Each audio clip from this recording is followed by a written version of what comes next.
like to share what I wrote while I was sitting in a federal prison library. I wrote this on New Year's Day, 2015.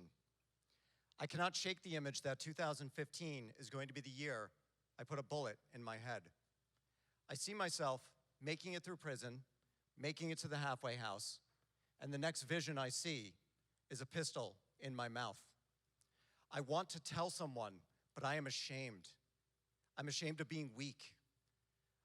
I know how much it would hurt my loved ones, but the amount of self-loathing, the amount of shame that I carry, I have a hard time being in front of them.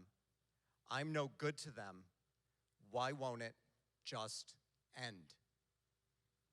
This was not necessarily the Happy New Year that I was wishing for. How did I find myself in a federal prison library writing that note? I found myself there by making choices that were fueled by insecurity, by not knowing that I am enough, not knowing that I am worthy, and if I'm being honest, greed. You see, just a few short years before I wrote that, I had what many would say was it all. A successful career, beautiful cars, beautiful watches. I owned a few homes. I ate at the finest restaurants, and I drank the finest wine. I was married to an absolutely incredible, amazing woman. Life was good on the outside. In reality, I felt unworthy of my success, of all of those nice things. I spent my days living in fear that somebody was going to find out that I was a failure, that I really was an imposter. I felt unworthy of my amazing wife. That unworthiness manifested itself as an emptiness inside of me that I could not escape. But I tried to, and I tried to really hard by buying those things and my ability to buy those things. In reality, what I was doing was trying to fill a broken glass, and I was too blind to see that I never could. My identity, my self-worth, who I am as a human being on this planet had become so inextricably tied to my things and my ability to purchase them that I would do anything to preserve it. Trying to fill that broken glass led me to make the worst choice of my life. I discovered a loophole in our partner company's warranty policy that I exploited for my financial gain. I was arrested by the FBI. I pled guilty to 1 count of mail fraud, and I was sentenced to 2 years of federal prison.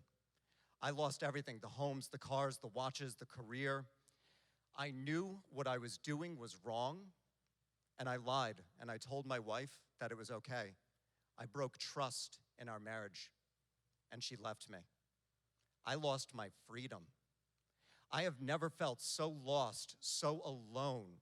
I couldn't trust myself. How could I possibly trust myself when I'm the one who was responsible for all of this? I had no idea who I was other than the man who blew up his life and the life of the woman he loves. To say that I felt completely and utterly worthless is an understatement. I had a lot of time in prison to think about this, and time in prison moves really, really slow. To help pass that time, I started to meditate. I always wanted to meditate, but I always had the excuse that I didn't have enough time. Time's not an excuse in prison. We have way more than we possibly know what to do with. My family was great. They sent me books on meditation, and I began my practice, focusing on my breath.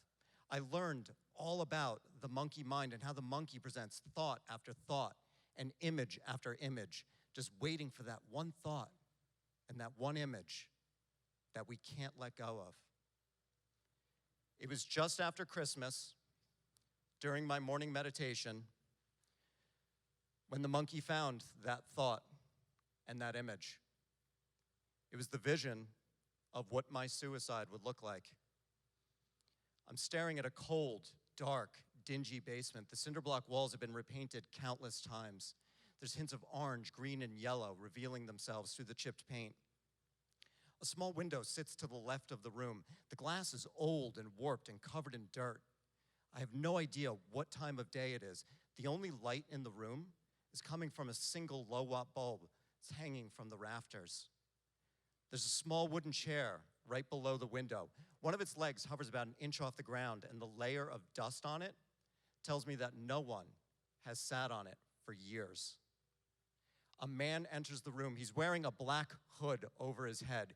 Even with the hood over his head, I know it's me. I can feel it in my heart. I sit on the chair. Suddenly, I pull out a pistol. I don't know where it was, only that I'm holding it, and it's heavy. I place the pistol in my mouth.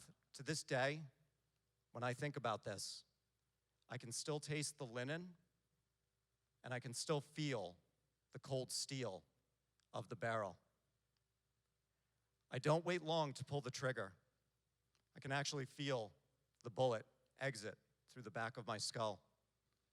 My brain splatters on the window behind me, and the chair wobbles as my lifeless body falls forward.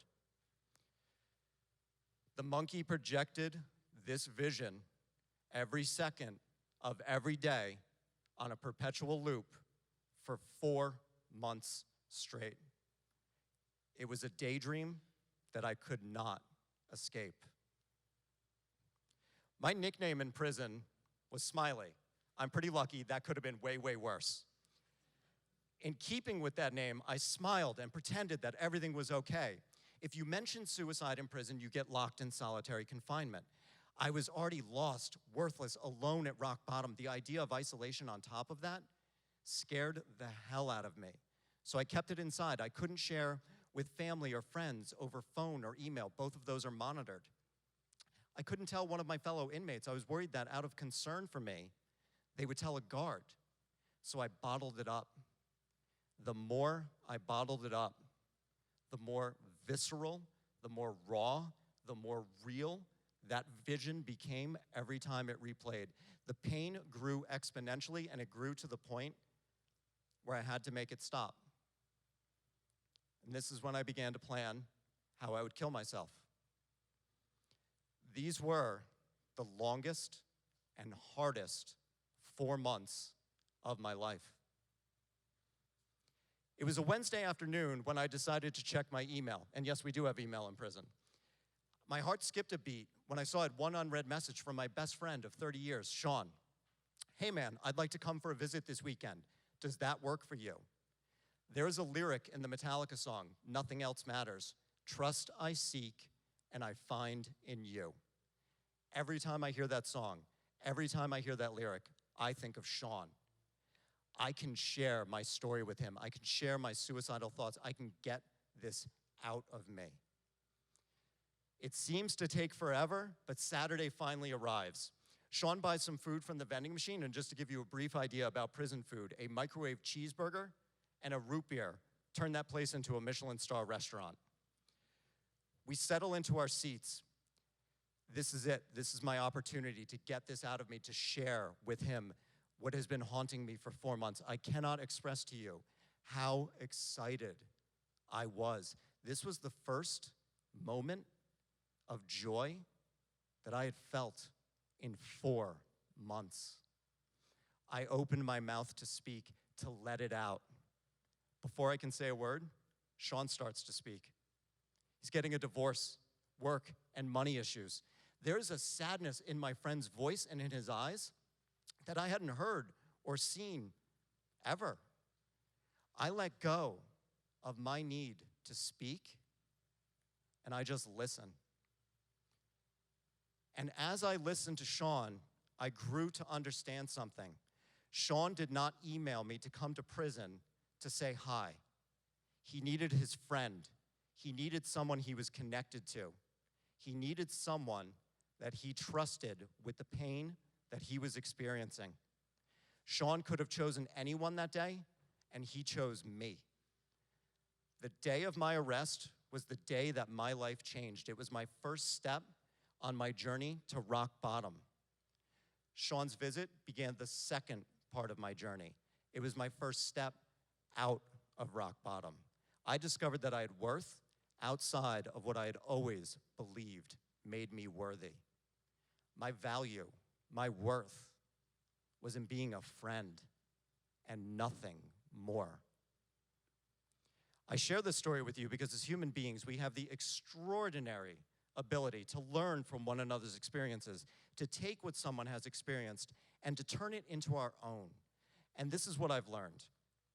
Our self-worth is not based on our property or possessions.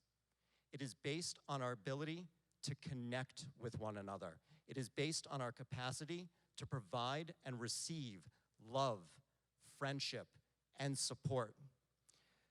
When I tied my self-worth to materialism, I was outsourcing my sense of worth to things that could be lost and stolen. I fell into the trap of comparison. Somebody's always going to have a nicer car. Somebody's always going to make more money. When I seek and find my self-worth in my relationships, in my ability to connect with someone, I open a pathway to emotional freedom. I discover that everything I need to feel worthy comes from within. So now, as I rebuild my life, how do I cultivate self-worth? There have been 3 practices that have been invaluable to me.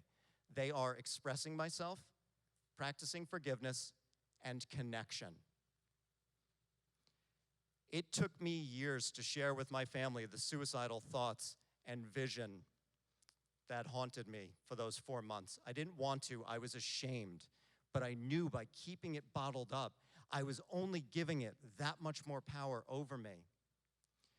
When I told my father, he sat and he listened very quietly. Didn't say a word, and I didn't know what to make of his silence. I actually thought he was really disappointed in me. It was about a week later, he and I are on the phone. Now, my father and I, we love each other very much, but we're not the types of guys to express it. So at the end of the call, as we're saying our goodbyes, it caught me off guard when he says, "Love you." And he went on to explain, "I want you to know that I listened to what you said. And I want you to know you have value to me." That stands as one of the most meaningful moments of my life. And it taught me something that I treasure. The importance of telling the people in my life that I care about how much they mean to me. Even if it's something as simple as sending a text message to a friend when I know they're getting ready for work and maybe they don't want to go. Hey, I just want you to know that you're an extraordinary, amazing, incredible human being, and I am grateful to have you as a friend. When I express myself in that way, when I am vulnerable, not only do I give them a boost in their self-worth, I boost my own. It's a beautiful, beautiful cycle. I still carry shame for what I did, and shame is poison to our self-worth, and forgiveness is the antidote. I had to learn how to forgive myself, and it was one of the hardest things that I've ever had to do. And it's still hard. It's an ongoing process, fortunately made much easier by a practice that I learned from the author Kamal Ravikant. I write down everything that I'm holding on to that I need to forgive myself for. I get it all on paper. I forgive myself for not knowing I am enough. I forgive myself for not knowing I am worthy. And I take that document and I read it out loud over and over again until I feel something inside me shift. And something always does shift. It's this magical, liberating, freeing sensation. I tear up that piece of paper, and I swear every time I've done this, I just feel like a new person. When I express myself, when I show myself the love that forgiveness truly is, I open up the door to connection. Connection is hardwired into our brains. It is critical for our self-worth. We need it, we crave it.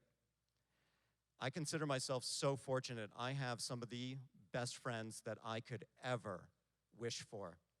They inspire me, they challenge me. We connect on a level that I have never experienced before in my life. And we connect because we show up fully and deeply for one another. We're vulnerable with one another. We make the other person a priority. Phones are not allowed in prison. It was just Sean and I. We had to show up for one another. And I'm grateful for that. In today's age, one of the grandest gestures that we can make when we're with somebody that we care about is to simply put our phones away. I learned and I'm still learning so much from my prison experience. But perhaps one of my favorite lessons is this: our greatest adversities do not have to be the end. In fact, they can be our greatest beginnings and our greatest teachers. You know that day sitting with Sean in that prison visiting room? I never told him about my suicidal thoughts or that vision that haunted me. I didn't have to.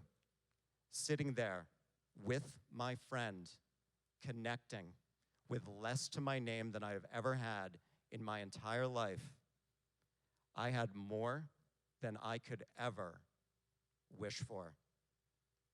Thank you.